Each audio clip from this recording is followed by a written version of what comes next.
പുതിയൊരു എപ്പിസോഡിലേക്ക് എല്ലാവർക്കും സ്വാഗതം. അപ്പോൾ ഞാൻ ഇന്ന് വന്നിട്ടുള്ളത് മോണിറ്റൈസേഷൻ സംബന്ധിച്ചുള്ളൊരു വീഡിയോ ആയിട്ടാണ്. ഞാൻ ചാനൽ തുടങ്ങിയിട്ട് ഒരു 3-4 മാസമേ ആയിട്ടുള്ളൂ. അപ്പോൾ 3-4 മാസത്തിനിടയ്ക്ക് എൻ്റെ വാച്ച് അവർ എല്ലാം കംപ്ലീറ്റ് ആയിട്ടുണ്ട്. വാച്ച് അവർ കംപ്ലീറ്റ് ആകാൻ മെയിൻലി കാരണം വീഡിയോ അല്ല, ലൈവാണ് കേട്ടോ.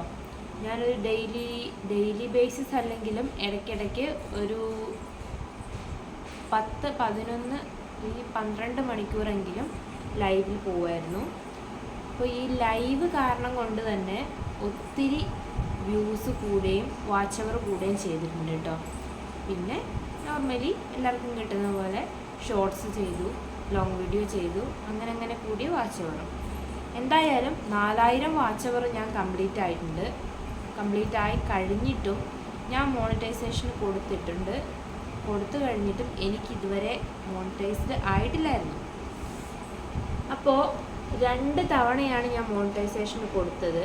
അപ്പോൾ ആദ്യത്തെ തവണ കൊടുത്തപ്പോൾ എനിക്ക് റീയൂസ്ഡ് കണ്ടൻറ്റ് എന്ന പേരിൽ അവർ മോണിറ്റൈസേഷൻ റിജക്റ്റ് ആക്കി.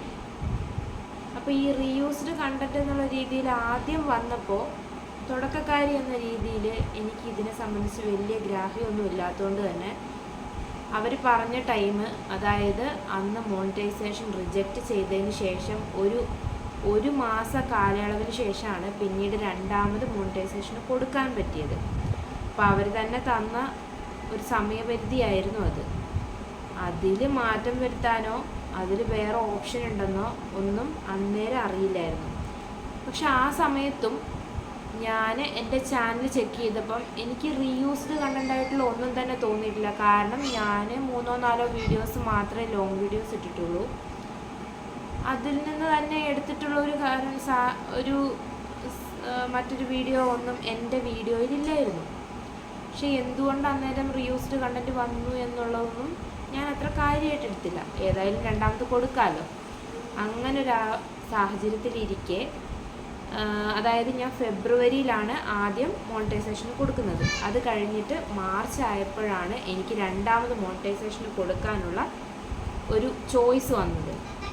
അപ്പം ഞാൻ മാർച്ച് 23-ന് ഇതേപോലെ മോണിറ്റൈസേഷന് കൊടുത്തിട്ട് പിറ്റേ ദിവസമാണ് എനിക്ക് അതിന് മെയിൽ വന്നത് ഇതേപോലെ തന്നെ റീയൂസ്ഡ് കണ്ടൻറ്റ് എന്നുള്ള രീതിയിലാണ് എനിക്ക് മെയിൽ വന്നതിന് ശേഷം ഒബ്വിയസ്ലി എനിക്കും ഇതുപോലെ ഭയങ്കര ടെൻഷനായി, കാര്യങ്ങളായി.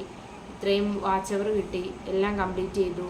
ഒന്നാമത്തെ കാര്യം, നമ്മൾ ഈ ഒരു പ്ലാറ്റ്ഫോമിൽ മോണിറ്റൈസേഷൻ കിട്ടുക എന്നുള്ള ലക്ഷ്യത്തോടെയാണ് വീഡിയോസ് ചെയ്യുന്നത്, ലൈവ് പോകുന്നത്. അങ്ങനെയൊക്കെ ഇരിക്കെ അങ്ങനെ റീയൂസ്ഡ് കണ്ടൻറ്റ് എന്നുള്ള പേരിൽ വന്നപ്പം വല്ലാത്ത വിഷമമായി. അപ്പോൾ അങ്ങനെ ഞാൻ സെക്കൻഡ് ഓപ്ഷൻ എന്നുള്ള രീതിയിൽ അപ്പീൽ എന്നുള്ളൊരു ഓപ്ഷൻ കണ്ടു. അപ്പോൾ ഈ അപ്പീൽ എന്നുള്ളതിനെ പറ്റിയിട്ട് യാതൊരു ധാരണയില്ലാത്തത് കൊണ്ട് തന്നെ എല്ലാവരും ചെയ്യുന്ന പോലെ യൂട്യൂബിൽ കുറേ ഇൻഫോർമേറ്റീവായിട്ടുള്ള വീഡിയോസ് ഞാനും കണ്ടു. വീഡിയോസ് കാണുക എനിക്ക് മനസ്സിലായ കാര്യം എന്താണെന്ന് വെച്ചാൽ, നമ്മൾ ഇതേപോലെ അപ്പീലിന് കൊടുക്കുമ്പം അതായത് മോണിറ്റൈസേഷൻ ചെയ്യുന്ന പോലെ തന്നെ കുറേ ക്രൈറ്റീരിയസ് അതിനുണ്ടായിരുന്നു. അപ്പോൾ ആദ്യം നമ്മൾ നമ്മുടെ ചാനൽ ക്രോസ് ചെക്ക് ചെയ്യുക. അതിൽ റീയൂസ്ഡ് ആയിട്ടുള്ള എന്തെങ്കിലും കണ്ടൻറ്റ് ഉള്ളത് കൊണ്ട് തന്നെയാണോ ഇവർ മോണിറ്റൈസേഷൻ കട്ടാക്കിയത് എന്നുള്ള കാര്യം ശ്രദ്ധിക്കുക. അങ്ങനെ ഇല്ല, എൻ്റെ ചാനലിൽ അങ്ങനെ ക്രോസ് ചെക്ക് ചെയ്ത് ഉറപ്പ് വരുത്തിയതിന് ശേഷം മാത്രമേ നമ്മൾ അപ്പീൽ എന്നുള്ള പരിപാടിക്ക് പോകാൻ പാടുള്ളൂ.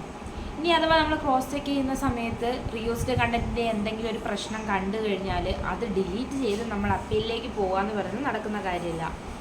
കാരണം അവരുടെ ടേംസ് ആൻഡ് കണ്ടീഷൻസിൽ പറഞ്ഞിട്ടുണ്ട്, അപ്പീലിൽ നമ്മൾ പോകുമ്പോൾ നമ്മളൊരു വീഡിയോ പോലും ഡിലീറ്റ് ചെയ്യാനോ അല്ലെങ്കിൽ ഈ റീയൂസ്ഡ് കണ്ടൻറ്റ് വന്നതിന് ശേഷം നമ്മുടെ ചാനലിൽ എന്തെങ്കിലും ഒരു ചേഞ്ച് വരുത്താനോ പാടില്ല.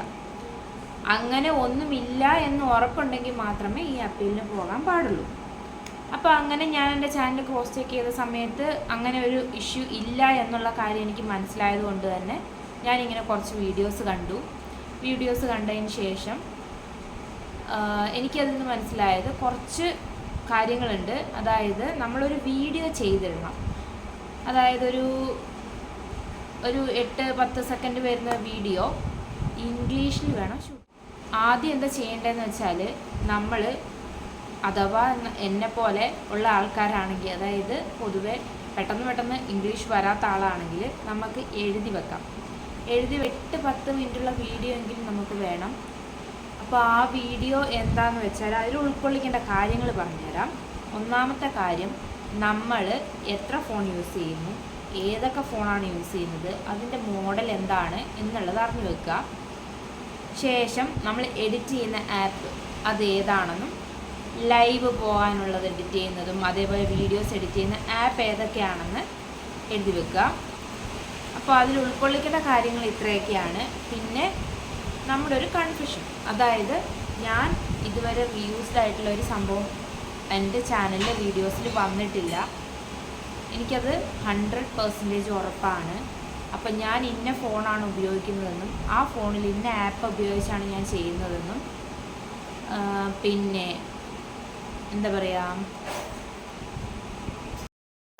ഞാൻ ഇത്ര സമയം ലൈവിൽ പോയിട്ടുണ്ടെന്നും, അതേപോലെ എനിക്ക് ഈ വാച്ച് അവർ ലൈവിലൂടെയാണോ അതോ വീഡിയോസിലൂടെയാണോ എങ്ങനെയാണ് കംപ്ലീറ്റ് ആയതെന്നും ഒക്കെ ഉൾക്കൊള്ളിച്ചുകൊണ്ട് ഒരു നോട്ട് എഴുതി വെച്ചതിന് ശേഷം നമ്മൾ വീഡിയോ എടുക്കാം. വീഡിയോ എടുത്ത് അൺലിസ്റ്റഡ് ആക്കി അത് അപ്ലോഡ് ചെയ്യുക. അപ്ലോഡ് ചെയ്തതിന് ശേഷം നമ്മൾ അപ്പീലിന് കൊടുക്കുക. അപ്പീലിന് കൊടുത്തിട്ട് 14 ദിവസം എന്തോ അവർ പറയുന്നുണ്ട്, പക്ഷെ 14 ദിവസമൊന്നും വേണ്ടി വന്നില്ല. എനിക്ക് വെറും 2 ദിവസമേ വേണ്ടി വന്നുള്ളൂ. 2 ദിവസം തന്നെ തികച്ചു വേണ്ടി വന്നില്ല. അപ്പോൾ അതിൻ്റെ മറുപടി മെയിലായിട്ട് അവരയച്ചു തരും. അപ്പോൾ ഈ വീഡിയോയുടെ കൂടെ നമ്മൾ എങ്ങനെയാണ് വീഡിയോ എഡിറ്റ് ചെയ്യുന്നതെന്നുള്ളതിൻ്റെ സ്ക്രീൻ റെക്കോർഡും കൂടെ ഉൾപ്പെടുത്തിയാൽ വളരെ നന്നായിരിക്കും. അപ്പോൾ എങ്ങനെയാണ് നമ്മൾ വീഡിയോസ് എഡിറ്റ് ചെയ്യുന്നത്, ഇല്ലെങ്കിൽ എങ്ങനെയാണ് നമ്മൾ ലൈവിൻ്റെ സംഭവങ്ങൾ എഡിറ്റ് ചെയ്യുന്നത്. ലൈവിൻ്റെ സംഭവങ്ങൾ എഡിറ്റ് ചെയ്യുക എന്ന് പറഞ്ഞാൽ എല്ലാവരും ഇപ്പോൾ ഫേസ് ലൈവ് ഇട്ടിട്ടല്ല ലൈവ് ഇടുക. ഞാൻ ലൈവ് ഇടുന്നത് സ്ക്രീൻ കാസ്റ്റ് ലൈവ് ആണ് കേട്ടോ. അപ്പോൾ അതെങ്ങനെയാണ് ഞാൻ എഡിറ്റ് ചെയ്യുന്നത്, എങ്ങനെയാണ് ഞാനത് ലൈവ് ഇടുന്നത് എന്നുള്ളതൊക്കെ ഞാൻ കാണിച്ചിരുന്നു വീഡിയോയിൽ. അപ്പോൾ അങ്ങനെ വീഡിയോ ചെയ്യാൻ ശ്രമിക്കുക. അപ്പോൾ എല്ലാവർക്കും തന്നെ മോണിറ്റൈസേഷൻ കിട്ടും. കാരണം നമ്മുടെ ഭാഗത്തു നിന്ന് മാത്രമല്ല, അവരുടെ ഭാഗത്തു നിന്നുള്ള തെറ്റുകൊണ്ടും കൂടെ നമുക്ക് റീയൂസ്ഡ് കണ്ടൻറ്റ് എന്നുള്ളതിൻ്റെ ആ റിജക്ഷൻ വരാം എന്നുള്ളതിന് തെളിവാണ് എനിക്കിപ്പോൾ കിട്ടിയ റിജക്ഷൻ. അപ്പോൾ എല്ലാവരും ഇതൊന്ന് കണ്ട് പരമാവധി ശ്രമിച്ച് നോക്കുക. നിങ്ങൾക്കും മോണിറ്റൈസ്ഡ് ആവാം, ആരും വിഷമിക്കേണ്ട. അപ്പോൾ അങ്ങനെ ഞാൻ അപ്പീലിന് പോയി കഴിഞ്ഞ് എനിക്ക് ഇന്നലെ എൻ്റെ ചാനൽ മോണിറ്റൈസ്ഡ് ആയി. അതിന് ശേഷമാണ് ഞാനിപ്പോൾ ഈ വീഡിയോ എടുക്കുന്നത്. അപ്പോൾ പറഞ്ഞു വന്നത് എന്താണെന്നാൽ, നമുക്ക് മോണിറ്റൈസേഷൻ റിജക്റ്റായി റീയൂസ്ഡ് കണ്ടൻറ്റ് എന്ന പേരിൽ റിജക്ഷൻ വന്നു കഴിഞ്ഞാൽ സെക്കൻഡ് ഓപ്ഷൻ എന്ന രീതിയിൽ നമുക്ക് ചെയ്യാൻ പറ്റുന്നൊരു കാര്യമാണ് അപ്പീലിന് പോവുക.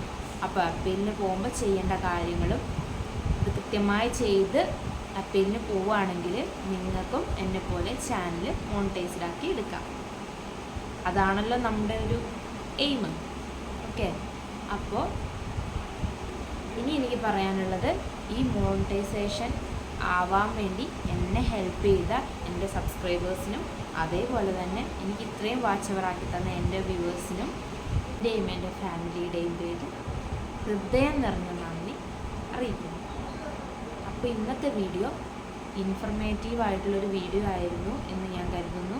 അതൊരുപാട് പേർക്ക് സഹായകരമാകും എന്ന് ഞാൻ കരുതുന്നു. തുടക്കക്കാരെന്ന രീതിയിൽ എന്നെപ്പോലെ മുന്നോട്ട് പോകുന്ന ഒരാൾക്ക് സഹായകരമാകുമെന്ന് ഞാൻ വിചാരിക്കുന്നു. അപ്പോൾ ഇനിയും ഇതുപോലുള്ള വീഡിയോസിന് വേണ്ടി എൻ്റെ ചാനൽ സബ്സ്ക്രൈബ് ചെയ്യുക. ഈ കാണുന്നവർ എല്ലാവരും തന്നെ അവരവരുടെ കമൻറ്റ്സ് അറിയിക്കുക. ഇനിയും സപ്പോർട്ട് ചെയ്യുക. Thank you.